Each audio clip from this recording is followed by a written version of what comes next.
কাঠগোলা বাগান প্রবেশ করেছেন। এই বাড়িটার নাম কাঠগোলাপ ফুলের বাগান বাড়ি। নামটা দেওয়ার পিছনে যুক্তি হচ্ছে এটাই, কাঠের ফার্নিচারের ব্যবসা দিয়ে শুরু, আর আমবাগানের বদলে ছিল সব গোলাপের গার্ডেন।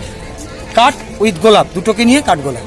গাড়ি থেকে নেমে প্রবেশ, দুই সাইডে 4টে স্ট্যাচু দেখলেন, 4 ভাই, এরাই প্রতিষ্ঠাতা। এরা কোনো নবাব না, এরা কোনো রাজা না, এরা কোনো জমিদার না। লক্ষ্মীপদ, জগৎপদ, ধনপদ, ছত্রপদ, সিং দুগ্গার এরা জৈন বিজনেসম্যান ছিলেন। এরা রাজস্থানের লোক। এদের মুর্শিদাবাদে আগমন সিরাজের মৃত্যুর 23 বছর পর, 1780 সাল। তখন মুর্শিদাবাদের নবাব মির্জাপুরের ছেলে মুবারকদৌল্লা যে কাঠগোলা বাগান প্রবেশ করলেন, এটা 260 বিঘার এরিয়া। 1200 টাকায় কিনেছিল এই এরিয়া এই 4 ভাই ব্যবসা করবে বলে। 999 বছরের লিজ। সেই লিজ আজকের দিনে 239 চলছে, 750 বছর বাকি। বর্তমানে এই গোটা প্রপার্টির মালিক ওই 4 ভাইয়ের 10ম বংশধর।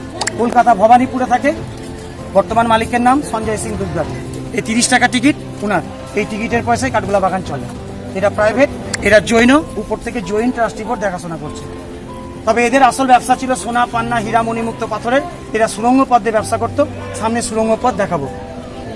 তার আগে একটা ছোট্ট কথা, দাদা গাড়ি থেকেও নেমেছেন আর ওই হলুদ গেট দিয়ে ভিতরে এলেন। দাদা গেটটা দিকে দেখেছেন, ওর যা ডিজাইন, সত্যি বলছি মুর্শিদাবাদে এরকম গেট নাই।